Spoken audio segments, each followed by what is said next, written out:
मित्रों, मैं सपना देख रहा हूं। मैं खुली आंख में सपने देखता हूं और सपनों को साकार करने का रास्ता भी तय करके चलने वाला व्यक्ति हूं। અમારા વિસ્તારમાં નદીઓ પર ડેમ ચેકડેમ જેવા બંધો બંધાયા છે, જેથી પાણીનો સંગ્રહ થાય અને ભૂગર્ભમાં ઉતરે, જેથી ભવિષ્યમાં પાણીની સમસ્યા ઓછી થાય। इस बार हमने देखा है कि इतना इंटरेस्ट है गुजरात के लिए यहाँ बिजनेस करने के लिए कि कंपनीज अपने आप संगठन करके आ रही है। नरेंद्र मोदी की गुजरात में आप गवर्नेंस देखिए, टॉप क्लास। एक दफा नहीं, दो दफा नहीं, 3 दफा इस देश में यूनानिमसली डिक्लेयर कर दिया गया है कि सब बेस्ट एडमिनिस्ट्रेटेड स्टेट है गुजरात। हमारे नरेंद्र भाई मोदी प्रदेश के 14 मुख्यमंत्रियों में से सबसे अधिक स्थिरता यहाँ के शासन को दे सके हैं। There is only one person who has been taking a proactive stand against terrorism in India, and that is Narendra Modi. In course of time, I think the Chief Minister will find that he will not have to attract people to Gujarat. The question will be, you're stupid if you're not here.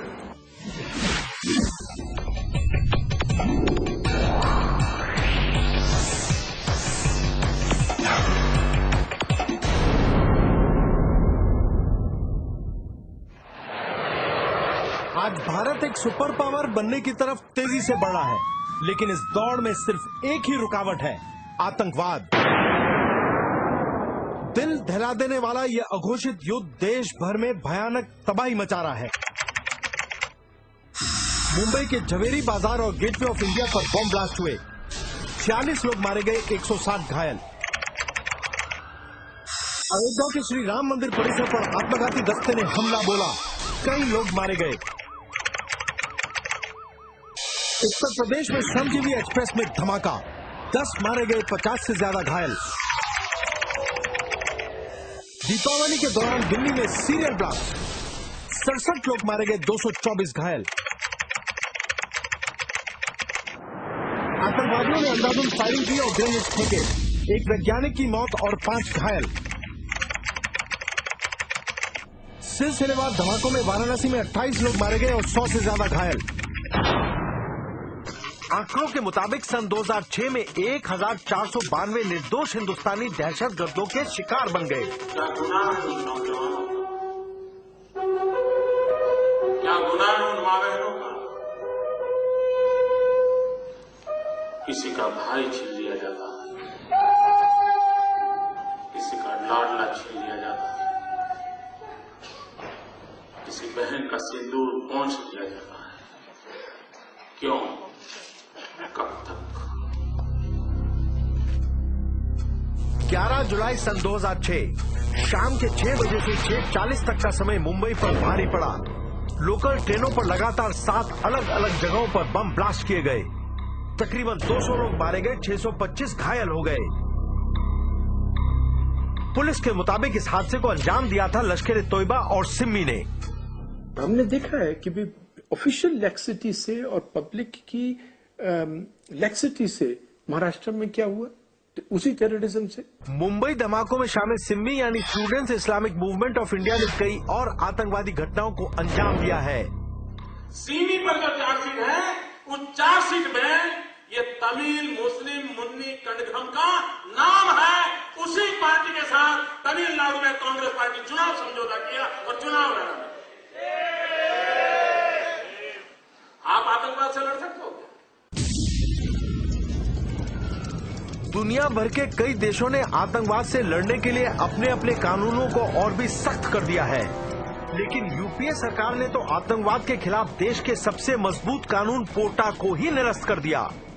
एक काम करो, इस देश के सुरक्षा बल के जवान जिन्होंने इस भारत मां की सेवा करते करते, जिन्होंने निर्दोष नागरिकों की सेवा करते करते अपने जान गंवाए हैं, उन शहीद परिवारों से सिर्फ वोटिंग करवा लीजिए और उनको पूछिए कि पोटा का कानून रहना चाहिए कि जाना चाहिए। अगर वो कह देते हैं तो फिर आपकी मर्जी, आप चला लीजिए। किसी भी सरकार ने जीरो टॉलरेंस डॉक्ट्रिन नहीं बनाई। अगर जीरो टॉलरेंस अगर आज आप सच्चे दिल से पूछें, जीरो टॉलरेंस ऑफ टेररिज्म है सिर्फ गुजरात में है। देखिए, जब गुजरात में वो बड़ा इंसिडेंट हुआ था अक्षरधाम वाला, उसके बाद पुलिस बड़ी चौकस हो गई थी, एडमिनिस्ट्रेशन, पॉलिटिकल सेटअप जो है, और उनका एक लक्ष्य था कि टेररिस्ट को गुजरात में घुसने नहीं देना है। The only person I see doing that is Mr. Narendra Modi. I think Mr. Modi has the same nationalist streak in him than Mr. Putin, you know. He stand up for Indian value. He would stand up for India. He would stand up for the development of India. He would not allow any outside interference to come in the way of the development of India's nationality and psyche. आतंकवाद से निपटने का केवल एक ही तरीका है, political will, यानी आतंकवाद से जूझने की मजबूत राजनीतिक इच्छा शक्ति। होम मिनिस्ट्री के आंकड़ों के मुताबिक सन 2003 से 2006 के दरमियान गुजरात में आतंकवाद से केवल एक ही व्यक्ति की मौत हुई। लेकिन हैरत की बात यह है कि देश का एक बहुत बड़ा बुद्धिजीवी वर्ग और कुछ ह्यूमन राइट्स एक्टिविस्ट गुजरात की इस कामयाबी का जबरदस्त विरोध करते हैं। नरेंद्र मोदी की सरकार ने ये बिल्कुल स्पष्ट कर दिया है टेररिस्ट को, या जो भी टेररिस्ट को पनाह देने वाला हो, कि भाई ये 5-6 साल में उन्होंने ये क्लियर किया है कि देखिए सरकार इसमें आपको बख्शेगी नहीं।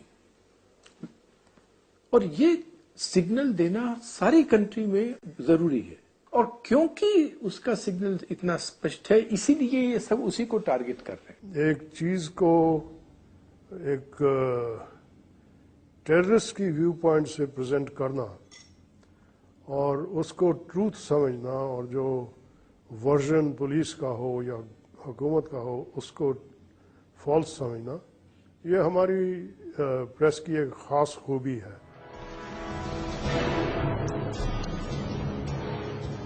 देश की सरहदों पर सरकार का ध्यान कम है, लिहाजा अब बांग्लादेशी घुसपैठिए पश्चिम बंगाल में हिंदुस्तानियों की जमीनें खरीद रहे हैं। They are selling their property, landed property, to these Bangladeshi Muslims.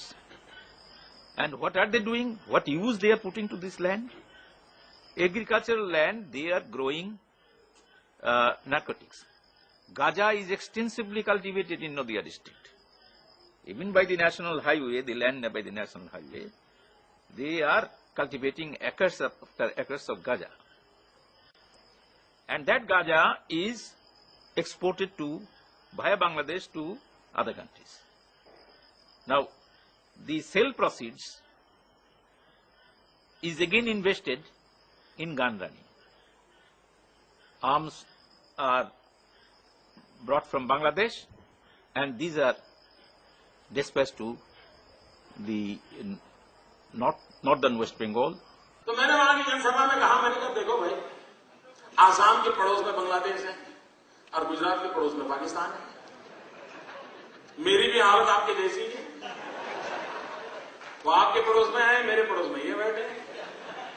मैंने कहा लेकिन फर्क थोड़ा सा है, आप उनके से कारण परेशान हो, वो मेरे कारण परेशान हो।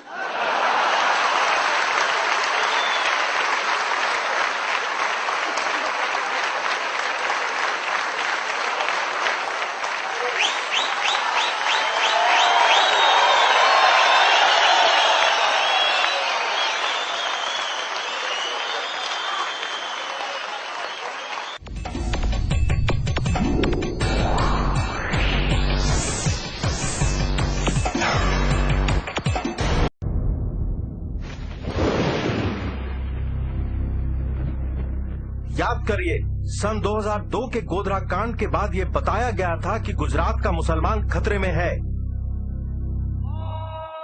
इसलिए हमने वहां जाकर यह पता करने की कोशिश की कि गुजरात के अल्पसंख्यक आखिर जीते कैसे हैं। यहां सुल्तान अहमद शाह की कब्र है। इसके ठीक नजदीक है अहमदाबाद की जामी मस्जिद। इस मस्जिद को सुल्तान अहमद शाह ने सन 1424 में बनवाया था।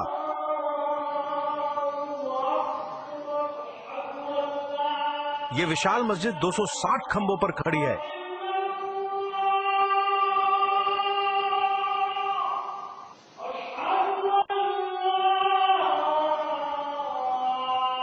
गुजरात के मुसलमानों की राय जानने के लिए भला अहमदाबाद की जामी मस्जिद से ज्यादा बेहतर जगह कहां मिलेगी? कौन कौन सी जगह अहमदाबाद में आप जाते हैं घूमने के लिए? बहुत सी जगह, लो गार्डन है, फन पब्लिक है, यहाँ काकरियाबाजी ये बाजू है, बिग बाजार है। गुजरात में ऐसा है कि जो मुस्लिम है उनके दुकान से लोग सामान नहीं लेते या उनके साथ भेदभाव करते हैं, ऐसा है क्या?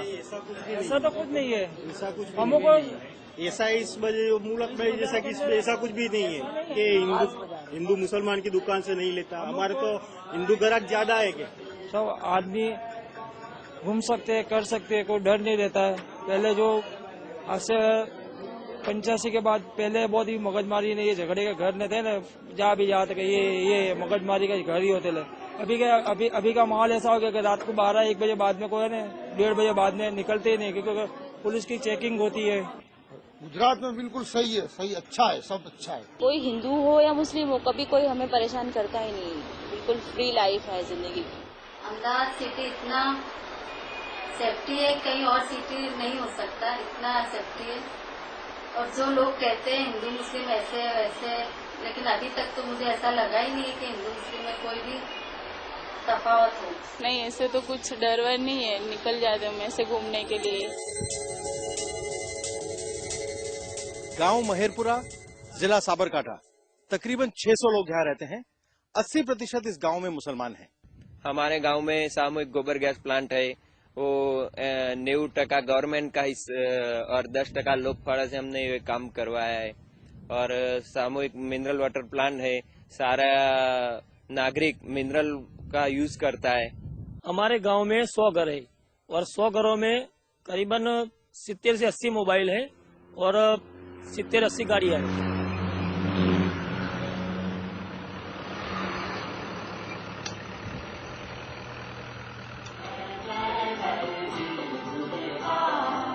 विदेशी निवेशकों का गुजरात के बारे में क्या कहना है? हम इंडस्ट्री में बात करते हैं, हमें किसी से ऐसा लगता नहीं है कि उनको ये महसूस हो रहा है कि कोई तनाव है कम्युनल। वो सब बिजनेस कर रहे हैं अच्छी तरह से, हैप्पीली। आमतौर पर भारत में 3 तरह के सामाजिक और आर्थिक विकास के मॉडल दिखाई देते हैं: महाराष्ट्र मॉडल, बंगाल मॉडल और गुजरात मॉडल। कांग्रेस के ही शासनकाल में विकसित हुआ है महाराष्ट्र मॉडल। बंगाल मॉडल, जो कि कम्युनिस्टों के 30 सालों के शासन की उपज है, और गुजरात मॉडल, जो कि पिछले 1 दशक के बीजेपी राज की देन है। बाकी स्टेट्स भी इसको धीरे धीरे गुजरात मॉडल को अपना रहे हैं। जो गरीबी रेखा के नीचे जो है, उसमें किसानों की संख्या कितनी है, वो हिंदुस्तान में सबसे ज्यादा बंगाल में है। महाराष्ट्र में यह है कि वो हिंदुस्तान की फाइनेंशियल कैपिटल है, एक बार इंडस्ट्री में लीडर थी, और आज ये है कि वहां गवर्नमेंट ही नहीं है, गवर्नमेंट कुछ ही नहीं कर रही। बेशक आप विदर्भा में देख लें, बेशक आप इंडस्ट्री में देख लें, बेशक आप इंफ्रास्ट्रक्चर डेवलपमेंट में देख लें। सब इकोनॉमिक पैरामीटर्स के हिसाब से बंगाल है सबसे पिछड़ा हुआ स्टेट और गुजरात है सबसे पहला स्टेट। और ये जानकारी आज के तारीख में बंगाल के बच्चे बच्चे में है। ऐसा एक भी गांव नहीं है जिसमें एटलीस्ट 10% लोग गुजरात में नौकरी करने के लिए नहीं गए हो। वहाँ इन्वेस्टमेंट सिर्फ हिंदुस्तान के अंदर से नहीं, लेकिन बाहर से भी अधिक से अधिक गुजरात में आ रही है। When you showcase Gujarat, you showcase India. When you showcase India, you showcase Gujarat.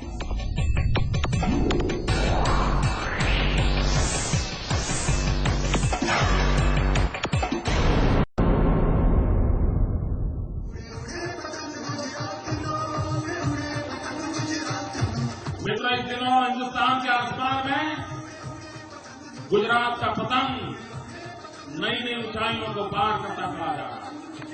विकास की नई क्षितिजों को हम छू रहे हैं। वाइब्रेंट गुजरात ये शब्द नहीं, ये जीवन का हिस्सा बन गया है।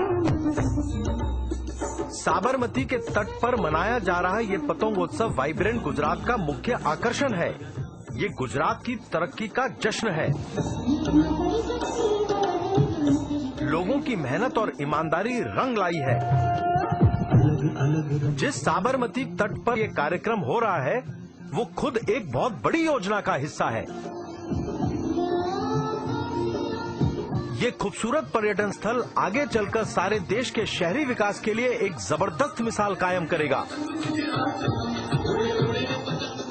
यहाँ का क्वालिटी ऑफ लाइफ, यहाँ का HR का जो पोटेंशियल है, यहाँ पर इंजीनियरिंग कॉलेजेस जो बन रही है, यहाँ पर जो फोकस है मैनेजमेंट के ऊपर, मैनेजमेंट एजुकेशन के ऊपर, IT एजुकेशन के ऊपर, उससे बहुत बेनिफिट होने वाला है गुजरात को। For man power planning, government has taken a decision to increase 10,000 seats in polytechnics and 10,000 seats in ITI next year, and necessary budget provision for this is also being made. तेजी से तरक्की कर रहा गुजरात अब हिंदुस्तान के बाकी राज्यों को काफी पीछे छोड़ चुका है।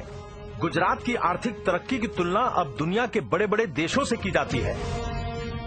Press about India generally and Gujarat in particular is very, very favourable. There are obviously some excellent opportunities here, and Indian business is not only something which people talk about in India, but it's something which people talk about in terms of its impact on the rest of the world. And like I said, Gujarat is a big part of the Indian economy, and so it plays a very important part of that global impact of Indian business. I live in Antwerp, which is a large Gujarati business community, mainly in the diamond sector, also in shipping. And I'm not very close to them, but I do interact with them. And you see, they nowadays have a very positive impression of Gujarat's economic performance. And they do give credit to Narendra Modi for that. One element, for example, is his apparent incorruptibility. जैसा हम लोग कहते हैं ना, यथा राजा तथा प्रजा, उसी माफिक, उसी हिसाब से कि जब चीफ मिनिस्टर का इंटेग्रिटी डाउट में नहीं है, तो गवर्नमेंट ऑफिसर्स कहते हैं कि हम भी अच्छा परफॉर्म करना चाहिए। पश्चिम बंगाल और हरियाणा जैसे राज्यों से उलट गुजरात में SEZ को लेकर कोई विवाद नहीं है। 1600 किलोमीटर लंबा समुद्री किनारा, 11 एयरपोर्ट्स, 41 पोर्ट्स, 2200 किलोमीटर लंबी गैस ग्रिड, 74,000 किलोमीटर लंबी सड़कें और एक विशेष SEZ एक्ट। मेरा पूरा गुजरात ही SEZ है। SEZ का मीनिंग है इन Gujarat, S stands for spirituality, E stands for entrepreneurship and Z stands for G। देखिए, गुजरात में एक बहुत बड़ा एडवांटेज ये है कि एक पोर्ट बेस्ड स्टेट है, यहाँ की कोस्ट लाइन इतनी बड़ी है और यहाँ पे गैस की अवेलेबिलिटी है, तो यहाँ पे पावर जनरेशन में तो हमेशा कॉम्पिटिटिवनेस रहेगी। और बाकी रकम से भी जब एडमिनिस्ट्रेशन अच्छा हो, माहौल अच्छा हो और प्रोएक्टिव हो यदि गवर्नमेंट्स, तो उसका एडवांटेज इंडस्ट्री को मिलता है। A large number of power projects are coming to Gujarat, the largest being of course the ultra mega power project। Manufacturing है तो इंजीनियरिंग में गुजरात का स्ट्रेंथ है। राजकोट है, बड़ौदा है, अहमदाबाद है, जामनगर है, इन सब सिटीज में काफी इंजीनियरिंग प्रोडक्ट्स बनते हैं और सर्विसेज मिलती हैं। तो this makes it easy for a Dutch company. उसको आउटसोर्स भी करना है तो उसको जो सेटअप चाहिए, जो मैंने देखा है डच कंपनीज मुझे कहती है कि वो तो यूरोप में भी काफी कम कंपनीज के पास ऐसा सेटअप होता है, वो यहाँ गुजरात में मिलता है उनको।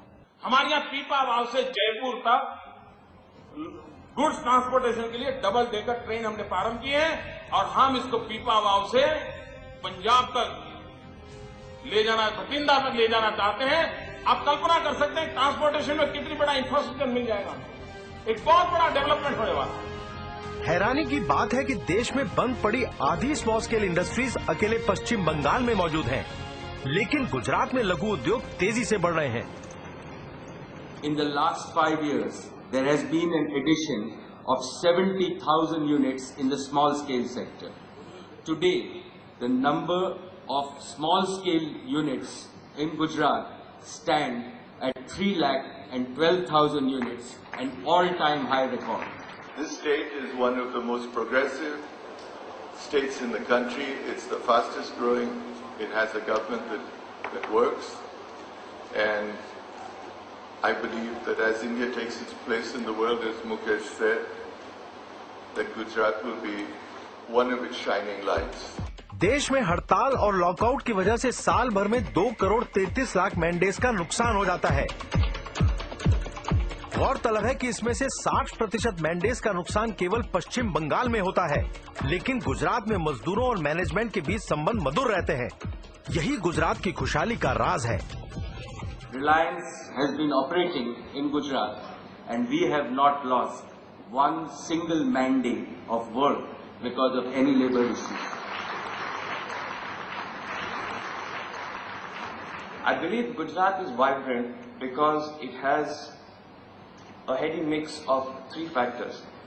It is fortunate to have at its helm very dynamic leadership provided by the Honorable Chief Minister, very high quality of governance, and it espouses a true spirit of partnership between industry and government.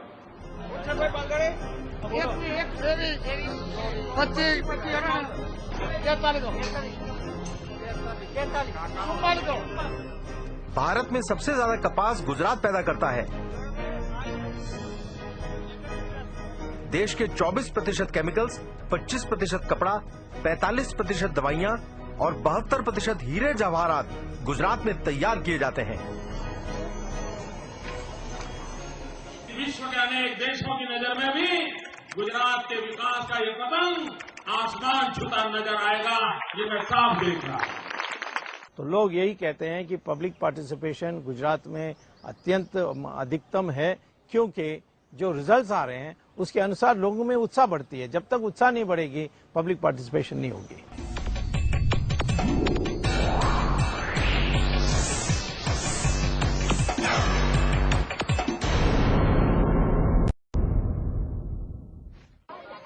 Bharat का अधिकांश भाग पानी की कमी के खतरनाक दौर से गुजर रहा है। देश के 90% गांवों में आज भी पानी को जमीन से खींचा जा रहा है। चिंता की बात यह है कि ग्राउंड वाटर रिचार्जिंग को लेकर राष्ट्रीय स्तर पर कोई ठोस योजना है ही नहीं। Indira Gandhi institute of development research के मुताबिक रोजाना तकरीबन 85 लाख पंप देश भर में करोड़ों लीटर पानी धरती की कोख से निकालते चले जा रहे हैं। भारत के सुइसाइड कैपिटल विदर्भ में ग्राउंड वाटर यानी भूजल तेजी से खत्म हो रहा है। पिछले 10 सालों में ये 30 से 90 मीटर तक गिर चुका है। यही हालत है राष्ट्रीय राजधानी दिल्ली की। यहाँ पिछले एक दशक में ग्राउंड वाटर का स्तर 4 से 9 मीटर नीचे गिर चुका है। 500 फुट 1200 फुट 900 फुट जमीन में काणा पाड़ी पाड़ीने 25-25 हजार वर्ग જૂનું પાણી ખેંચવા માટેનું કામ કર્યું છે। કેટલા દિવસ સુધી અંદરથી પાણી નીકળ્યા કરશે? દર વર્ષે બોર ફેલ જાય, કોઈનો 2 વર્ષે ફેલ જાય, કોઈનો 4 વર્ષે ફેલ જાય। ખેડૂતે જે મૂડી નાખી હોય એ પણ પાણીમાં જાય। એનો કોઈ ઉપાય ખરો કે નહીં? વાતોના વડા કરે ન ચાલે, काम करी बताओ पड़े। एक समय था जब गुजरात में कम से कम 4000 गांवों को टैंकर्स के जरिए पानी पहुंचाना पड़ता था। आज जल क्रांति के युग में गुजरात का लगभग हर गांव टैंकर मुक्त हो चुका है। आखिर ये करिश्मा हो कैसे गया? गुजरात भर में युद्ध स्तर पर चेक डैम बनाए गए और बनाए जा रहे हैं। चेक डैमों का डिजाइन कुछ ऐसा होता है कि नदी को जगह जगह रोक दिया जाता है। इससे पानी भारी मात्रा में एक ही जगह इकट्ठा होने लगता है, लिहाजा ग्राउंड वाटर रिचार्ज हो जाता है। गुजरात में सन 2001 और 2006 के दरमियान 1,10,000 चेक डैम बनाए गए। गौरतलब है कि आजादी से लेकर सन 2001 तक केवल 4,000 चेक डैम बनाए गए थे। आ 45 वर्ष में कांग्रेस शासन में आखा गुजरात में कुल 12,000 खेत तलावड़ी बनी है। सन 2003 और सन 2006 के दरमियान 1,37,000 खेत तालाबों को बनाया गया।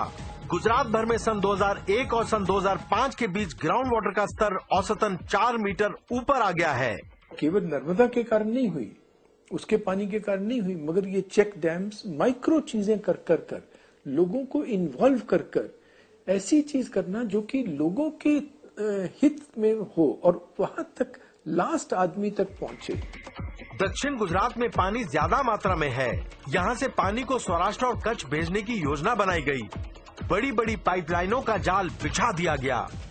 हम कहते हैं ना बिलीव और नॉट बिलीव, गुजरात में ये जो पाइपलाइन वाली बात है लगभग एक ऐसा ही किस्सा है। इस तरीके से करीब 10,000 विलेजेस हमने कवर किया है और गुजरात में भूगर्भ का आधारित जो पीने का पानी की व्यवस्था थी उसको हमने क्रमशः बंद कर रहे हैं। सरदार सरोवर प्रोजेक्ट का मेन कैनाल 532 किलोमीटर लंबा है। इसका 400 किलोमीटर भाग बनकर तैयार हो चुका है। इससे 4 लाख हेक्टेयर भूमि की सिंचाई और 4000 गांवों को पीने का पानी पहुंचाया जा सकता है। सन 2001-2002 में पानी के एक बहुत बड़े संकट के दौरान नर्मदा का पानी कैसे निकाला गया, उसकी कहानी अद्भुत है।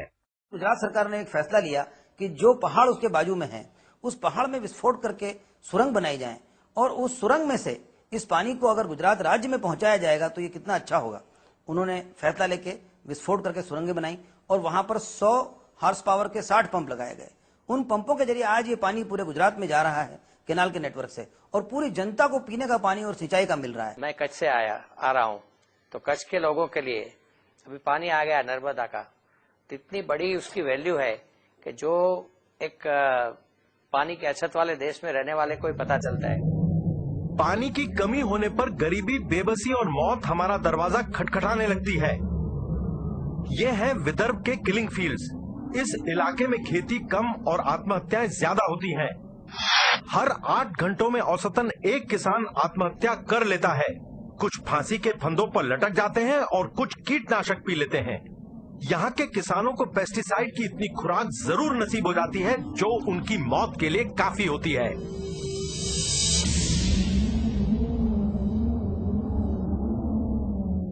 अठारह मई सन 2006 केंद्रीय कृषि मंत्री शरद पवार ने संसद को बताया कि सन 1993 और 2003 के दरमियान देश भर में 1,248,000 किसान आत्महत्या कर चुके हैं। आजकल महाराष्ट्र का विदर्भ क्षेत्र किसानों की आत्महत्याओं को लेकर हर रोज अखबारों की सुर्खियों में रहता है।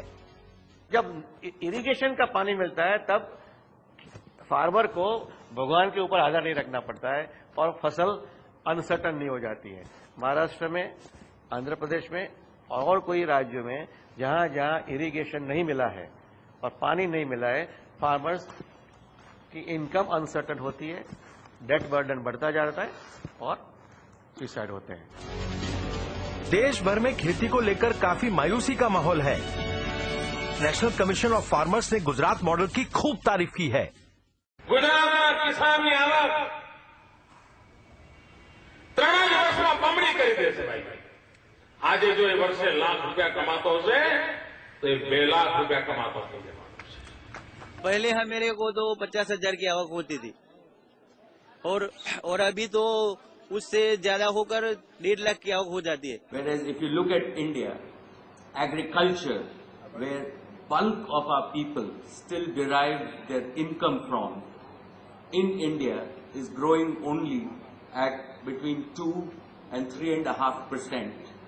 Whereas in Gujarat, we have even maintained a double-digit growth in agriculture.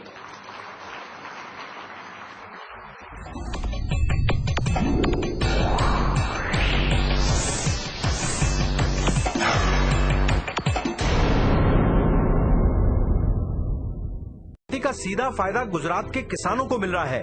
अब एक फसल के बजाय किसान सालाना 3 फसलें पैदा कर रहे हैं। क्या पहले कोई सोच सकता था कि गुजरात में अनार और मौसमी के बगीचे भी हो सकते हैं? अनार आता है और कॉटन का करते हैं और मौसमी भी लगाई है हमारे गांव में। आंकड़े बताते हैं कि महाराष्ट्र के कपास उगाने वाले तकरीबन 12 लाख किसान गरीबी और कर्ज के भंवर में बुरी तरह फंस चुके हैं। अपने पड़ोसी राज्य की खेती में तरक्की देखकर महाराष्ट्र सरकार गुजरात के इस फॉर्मूले को समझना चाहती है। महाराष्ट्र के एग्रीकल्चर कमिश्नर ने गुजरात के कृषि विभाग से संपर्क साधा। वो ये जानना चाहते थे कि गुजरात के बीटी कॉटन उगाने वाले किसानों की खुशहाली का कारण क्या है। Gujarat government has taken a number of initiatives in agriculture. They have tried to strengthen research and education. They have tried to strengthen the linkage between scientists and farmers.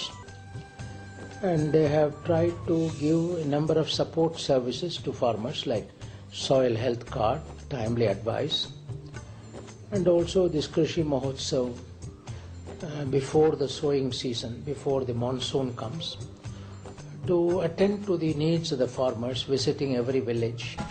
Soil health card योजना के अंतर्गत हर एक खेत से मिट्टी का sample लेकर उसे लेबोरेटरी में टेस्ट किया जाता है। इससे ये मालूम पड़ जाता है कि किस खाद की जरूरत है और किसकी जरूरत नहीं है और कितनी मात्रा में उसका इस्तेमाल करना है। अपने बच्चों का तो हेल्थ कार्ड सभी बनवाते हैं, लेकिन मिट्टी का, जिसको अन्नपूर्णा कहा जाता है, उसका हेल्थ कार्ड केवल गुजरात में मिलता है।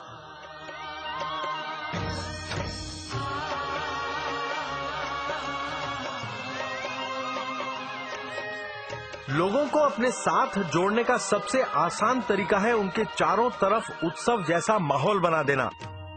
कृषि महोत्सव किसानों का त्योहार बन गया है। ये एक विशाल मेला है, तरक्की का, खुशहाली का। Modi has involved the public in a very great and deep manner and given them a sense of participation in every one of his major programs and projects. पानी का इंतजाम हो जाने से, घर पर 24 घंटे बिजली की सुविधा मिलने से और खेती बाड़ी की नई नई जानकारियों ने किसान की जिंदगी बदल डाली है। आज फिर से उसका आत्मविश्वास जागृत हो गया है। लाल बहादुर शास्त्री ने कहा था, जय जवान जय किसान। तो आपको लगता है कि गुजरात में आज किसान की वही इज्जत की जा रही है? ना, वही है इज्जत है। खेती करना अच्छा काम है और मेरे स्टेट में वो सामर्थ्य है, और इसलिए मैं सपना देख रहा हूं कि हिंदुस्तान के सेकंड ग्रिल रिवॉल्यूशन का नेतृत्व ये सूखी धरती से हम करेंगे।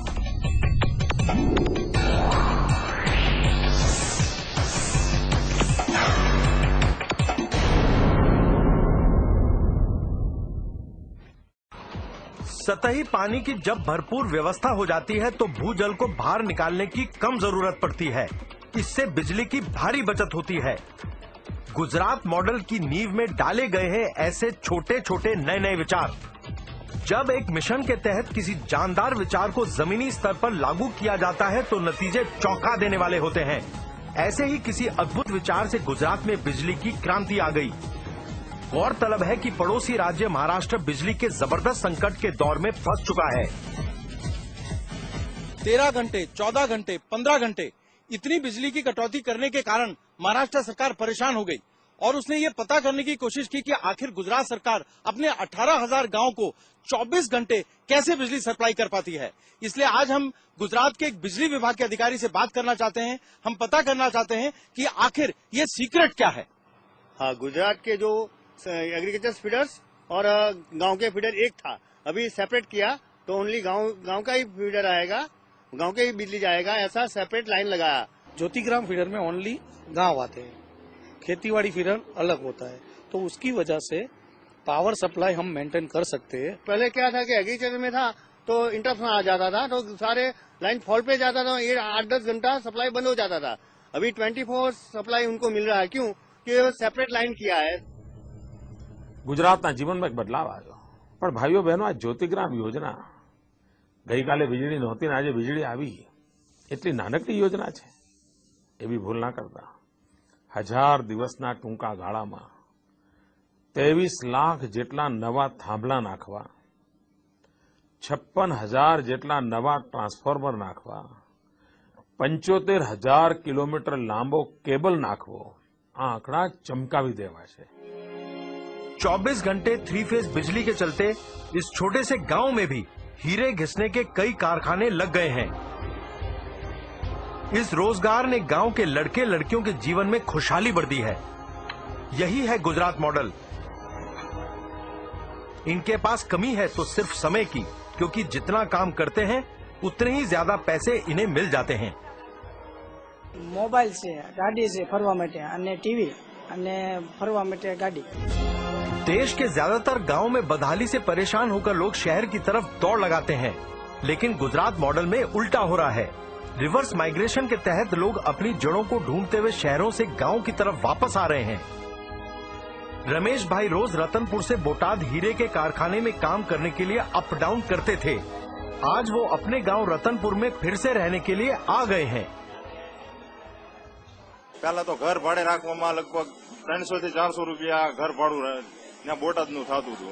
અત્યારે ગામડામાં રહ્યા પછી ઘણો ખર્ચો ઓછો, 1000-2000 રૂપિયાનો ખર્ચો ઓછો થઈ ગયો। વીજળી આવ્યા પછી 24 કલાક લાઇટ આવ્યા પછી 1000 થી 2000 રૂપિયા ઓછામાં ઓછો ખર્ચો બચી ગયો એમને। आपने विलेज तक इलेक्ट्रिसिटी पहुंचाई, विलेज में आपने बच्चों के लिए स्कूल अच्छा किया, विलेज में आपने पानी की सुविधा लोगों तक पहुंचाई, तो फिर लोग क्यों कचरे में जाकर शहर में रहेंगे? क्या 24 घंटे बिजली देने से नारी सशक्तिकरण का दौर शुरू हो सकता है? रतनपुर में तकरीबन हर घर में लड़कियों ने हीरे घिसने की मशीन लगा ली है। जब से मैं सीखी हूँ तब से मैं कमाने लगी हूँ, इसलिए मेरे पास पैसे है तो उसमें से मैं कुछ बचा लेती हूँ। હું કામ કરું છું મારે એમ કે કોઈની જરૂર નહીં પડે, મારી રીતે એમ કે કમાઈ શકીશ। हम 8-10 કલાક કરવી એટલે થઈ જાય, અમારે મહિને કામ થઈ જાય। જયારે શીખવા મેં બેઠા ને ત્યારે 2500 નો લેટ લાયા હતા, હવે અત્યારે 3000-3500 નું કામ થાય। મારી પાસે જે પૈસા બચ્યા હતા એને મેં સોનાના ચેન બનાવરાય। आज इस 24 घंटे बिजली के कारण गांव के अंदर भी कंप्यूटर की शिक्षा संभव हुई है। ये वो कला है जो मिट्टी में भी जान डाल देती है। प्राचीन काल से जीवित ये परंपरा अब आधुनिक इंटीरियर डिजाइनिंग का महत्वपूर्ण हिस्सा बन चुकी है। ફૂલ ફાયદો એકદમ ફાયદો થયો છે કે લાઇટ એમ માનો કે અમે સવારે 8 વાગે ચાલુ કરતા એની જગ્યાએ 4 વાગે ચાલુ કરીએ છીએ, અને અત્યારે મોડું થઈ ગયું હોય દિવસના તો રાતના 9 વાગ્યા સુધી કામ કરી શકીએ છીએ લાઇટના हिसाबे। गांव के अलग अलग हीरा कारखानों में काम करने वालों ने हंसा बहन के व्यापार में नई जान फूंक दी है। गांव में कारखाने आ रहे हैं, उनसे आपके व्यापार पर कुछ फर्क पड़ा है क्या? सीवता सीवता धंधो चालू करो, एमां 50-60 रुपया आपने મળે એટલે આપણું કામ ઘરની રોજી રોટી ચાલે। गुजरात में आज रतनपुर की तरह ऐसे कई गांव हैं जो हमेशा के लिए बदल गए हैं। बंगाल में आप देखें, एक नेशनल सैंपल सर्वे ऑर्गेनाइजेशन का तथ्य के अनुसार बंगाल में, रूरल बंगाल में 85% लोग में इतना गरीबी है कि वो इलेक्ट्रिसिटी नहीं कंज्यूम कर सकते, उसके घर में इलेक्ट्रिक मीटर भी नहीं लगा है। और देखिए आप गुजरात में लेटेस्ट तथ्य के अनुसार 100% of rural areas are covered by electricity. I congratulate the government of Gujarat for conceiving and implementing this scheme which will benefit every 18,000 village of the state.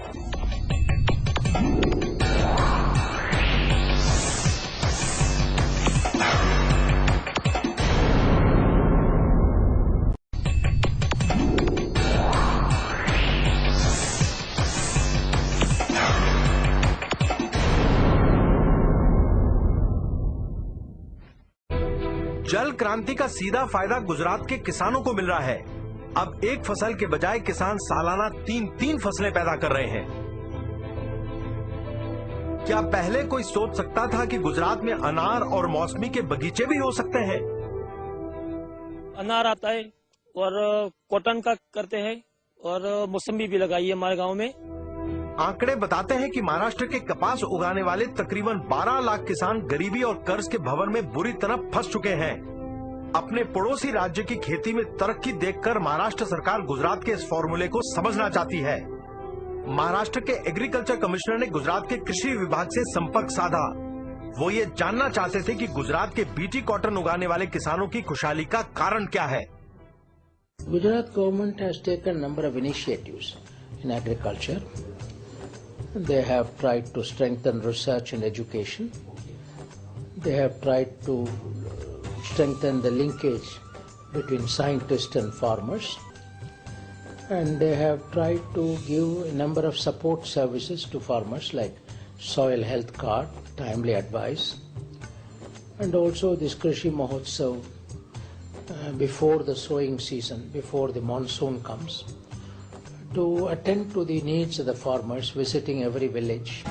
Soil health card योजना के अंतर्गत हर एक खेत से मिट्टी का सैंपल लेकर उसे लेबोरेटरी में टेस्ट किया जाता है। इससे ये मालूम पड़ जाता है कि किस खाद की जरूरत है और किसकी जरूरत नहीं है और कितनी मात्रा में उसका इस्तेमाल करना है। अपने बच्चों का तो हेल्थ कार्ड सभी बनवाते हैं, लेकिन मिट्टी का, जिसको अन्नपूर्णा कहा जाता है, उसका हेल्थ कार्ड केवल गुजरात में मिलता है।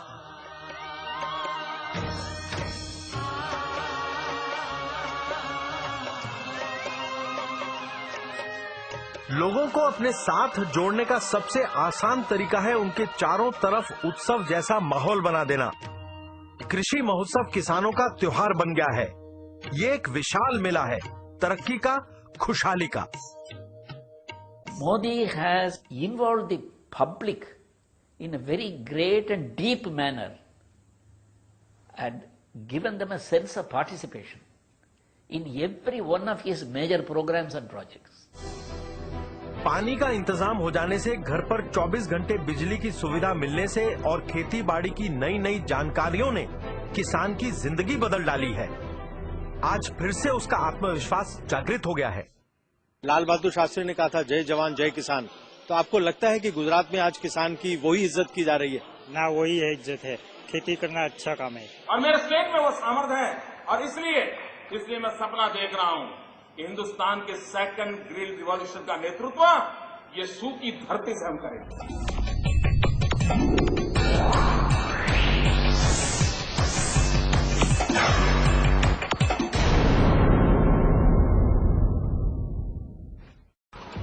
सतही पानी की जब भरपूर व्यवस्था हो जाती है तो भूजल को बाहर निकालने की कम जरूरत पड़ती है। इससे बिजली की भारी बचत होती है। गुजरात मॉडल की नींव में डाले गए हैं ऐसे छोटे छोटे नए नए विचार। जब एक मिशन के तहत किसी जानदार विचार को जमीनी स्तर पर लागू किया जाता है तो नतीजे चौंका देने वाले होते हैं। ऐसे ही किसी अद्भुत विचार से गुजरात में बिजली की क्रांति आ गई। गौरतलब है कि पड़ोसी राज्य महाराष्ट्र बिजली के जबरदस्त संकट के दौर में फंस चुका है।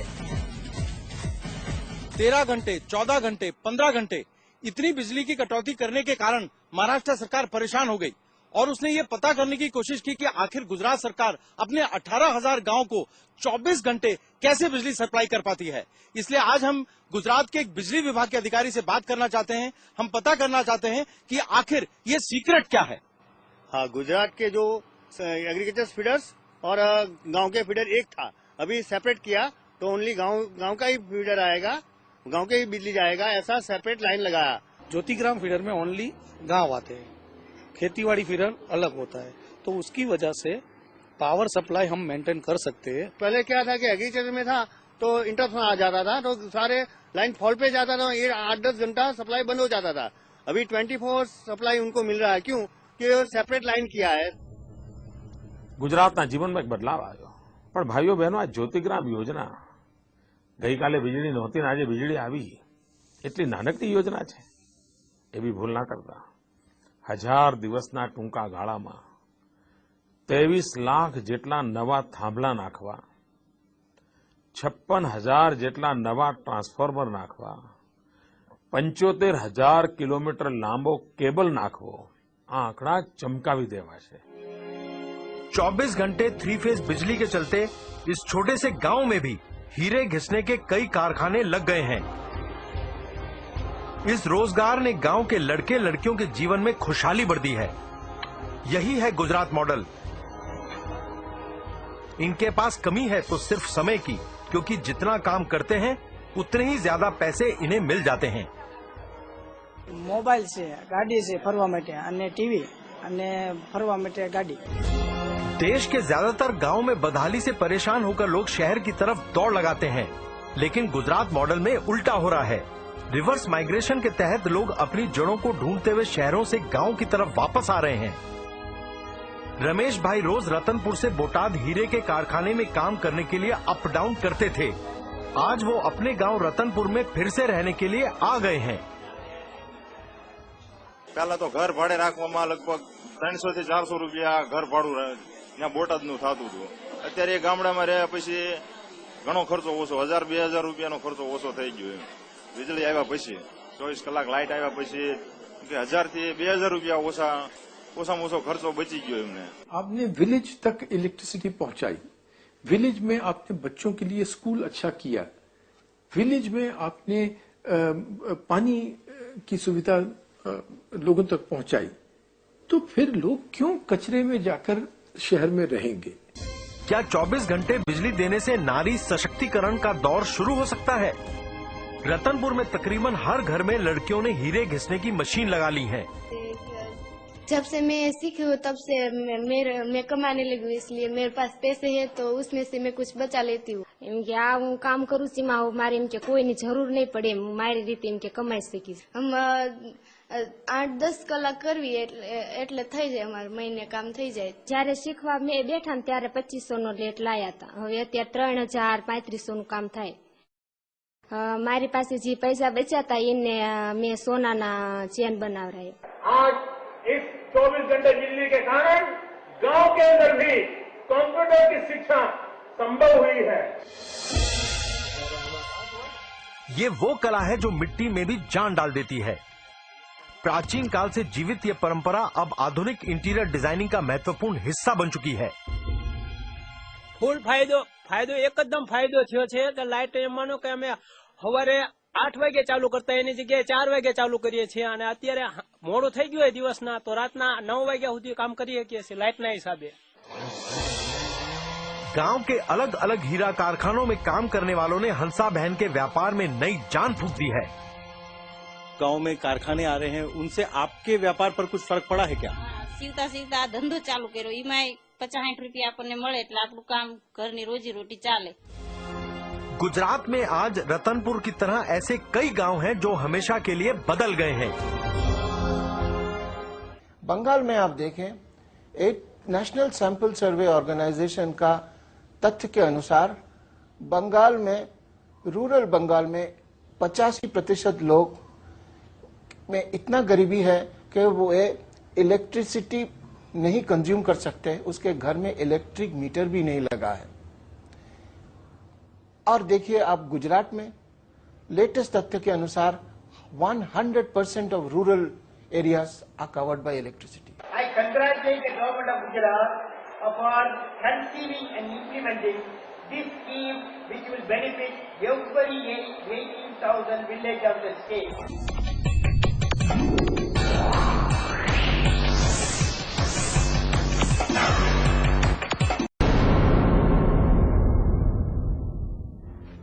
आंकड़े बताते हैं कि हर साल भारत में 1,20,000 महिलाएं गर्भावस्था में या बच्चे को जन्म देते वक्त मृत्यु को प्राप्त हो जाती हैं. ऑक्सफैम की एक रिपोर्ट के मुताबिक हर आधे घंटे में 6 भारतीय महिलाएं डिलीवरी के दौरान अपना दम तोड़ देती हैं. गांव में से जो दाई होती है उसको बुलाते हैं. वो डिलीवरी के लिए क्या करती है, कभी कभार पेट पर धक्का लगाती है. तो उसमें प्रॉब्लम क्या हो सकता है कि जो बच्चा है वो मर सकता है या जो बच्चादानी है वो फट सकती है. ધક્કો મારે ને એટલે આપણે શરીર બધું ખેંચાય ને તો આપણે કેટલું તકલીફ થાય ને અને અહીંયા મફત આપણે અત્રો તકલીફ નહીં પડે. કદાચ છોકરું મરી જાય, કદાચ માને દુઃખ થાય વધારે, કદાચ માં પણ મરી શકે. मित्रों, हमने एक चिरंजीव स्कीम का प्रारंभ किया जहां गरीब माता, प्रेग्नेंट माताओं को इंस्टीट्यूशनल डिलीवरी का प्रबंध किया और उस चिरंजीव स्कीम के कारण हमने हमारे इन्फेंट मोर्टालिटी रेट को एकदम नीचे ला दिया. और आज पूरा देश गुजरात की चिरंजीव स्कीम का अध्ययन कर रहा है.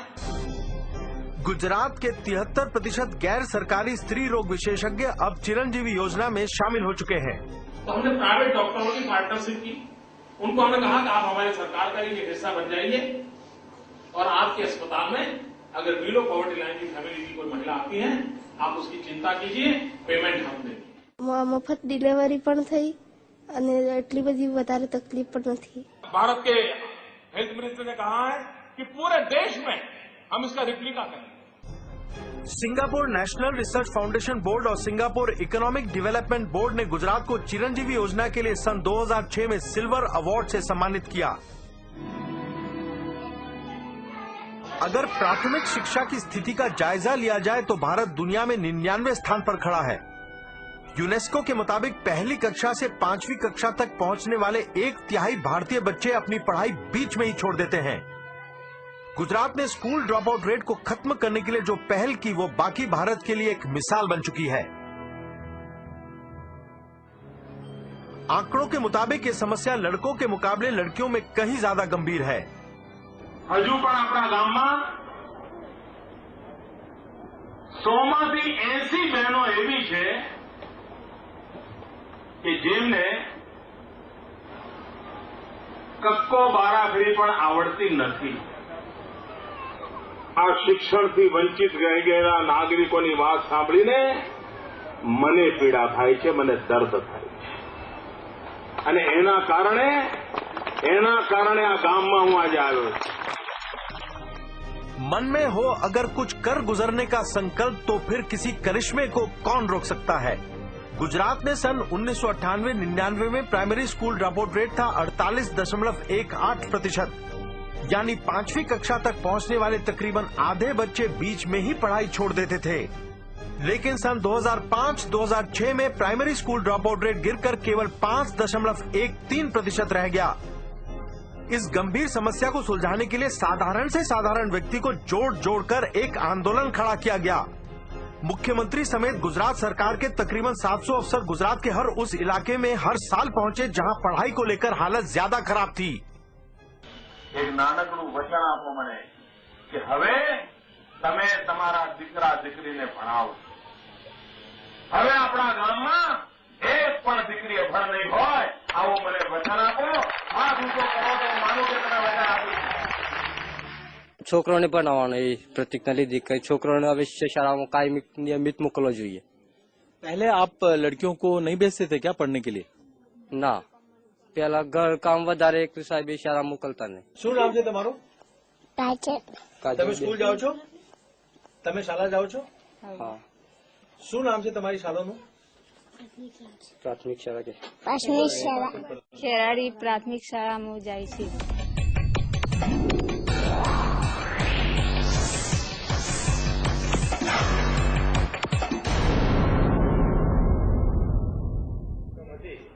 વ્યાજ સહિત આપણે નામદાર જિલ્લા અદાલતમાં જમા કરાવી દીધી છે। ક્યારે જમા કરાવી છે? स्वागत ऑनलाइन एक चमत्कारी विचार साबित हुआ है। ये आम आदमी का प्रोग्राम है। अफसर से बात नहीं बनी तो अब मुख्यमंत्री से सीधी बात हो सकती है, ठीक सामने बैठकर। और अगर अफसरों ने कोई भी नाइंसाफी की है तो उनकी खैर नहीं।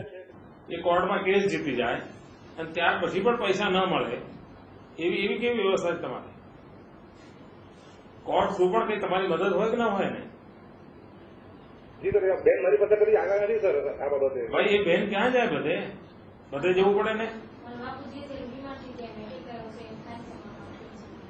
તમારે ત્યાં રૂબરૂ આવે તો જ તમે કામ કરો એવું છે? જી નહીં સર, અરજી પણ તો એમને મળી નથી સર। એટલે અમને હવે તો તમને મળી ને, મને કહો હવે શું કરશો તમે? એમને પૂરી મદદ આપે, કોર્ટમાંથી પૈસા પૂરી મદદ નહીં, તમે શું કરશો મને 1-2 દિનમાં કહો, ક્યાં સુધીમાં કરશો એ કહો। गुजरात की विकास यात्रा की रेल नए विचारों की पटरी पर दौड़ रही है। द सेम इंफ्रास्ट्रक्चर, वही कोर्टें, वही मैदान, वही वकील, वही जुडिशरी।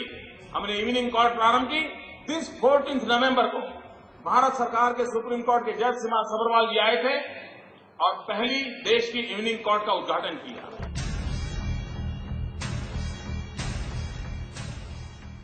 गुजरात गवर्नमेंट ने जो इवनिंग कोर्ट्स की परंपरा शुरू की है वो अपने आप में बहुत काबिले तारीफ है। और मैं चाहूंगी कि इस तरीके की व्यवस्था जो है बाकी राज्यों में भी रेप्लिकेट की जाए। पिछले 5 सालों में गुजरात के बहुत से PSUs की काया पलट हो गई है। इसकी दास्तां ये आंकड़े खुद बयान कर रहे हैं। सन 2001 में गुजरात सरकार की बिजली कंपनियां 2,542 करोड़ के घाटे में थीं। एक जबरदस्त टर्न अराउंड हुआ और सन 2006 में यही कंपनियां 200 करोड़ रुपए का मुनाफा करने लगी। ये turn around is only because of political will. हमारे साहब ने बताया कि भाई चोरी को अटकाओ और हमको गाइडलाइंस दी कि भाई पुलिस स्टेशन रखो, चेकिंग बढ़ाओ, किसी को भी चोरी करते उसको छोड़ना नहीं। GSFC का सन 2002-2003 में घाटा था 390 करोड़ रुपए, लेकिन सन 2005-2006 में मुनाफा 437 करोड़। GACL का सन 2001-2002 में 67 करोड़ घाटा था, लेकिन सन 2005-2006 में 294 करोड़ रुपए मुनाफा हो गया। आज बाकी भारत के लिए गुजरात मॉडल को अपनाने के सिवा क्या कोई दूसरा रास्ता है? बिजली, पानी, सड़क, रोजगार, कन्या शिक्षा, महिला सशक्तिकरण और राष्ट्रीय सुरक्षा जैसे अलग अलग मुद्दों पर गुजरात ने टर्न अराउंड करके दिखाया है। भारत का अधिकांश भाग अभी भी पुराने फॉर्मूलों पर चल रहा है। किसानों को सिर्फ बारिश के भरोसे छोड़ देने का मतलब है उन्हें बार बार आत्महत्या की तरफ धकेल देना। पावर कट का मतलब है 21वीं सदी में भी लालटेन युग में जीना। इस अंधकार का सीधा असर पड़ता है बच्चों की पढ़ाई पर और कारोबार पर। आज देश की स्थिति में क्रांतिकारी बदलाव लाने की सख्त जरूरत है। आवश्यकता है लीडर्स की, हजारों कर्मठ नेताओं की। यूथ में जनजीवन के अंदर भीतर आग होनी चाहिए, मन में हुंकार उठनी चाहिए।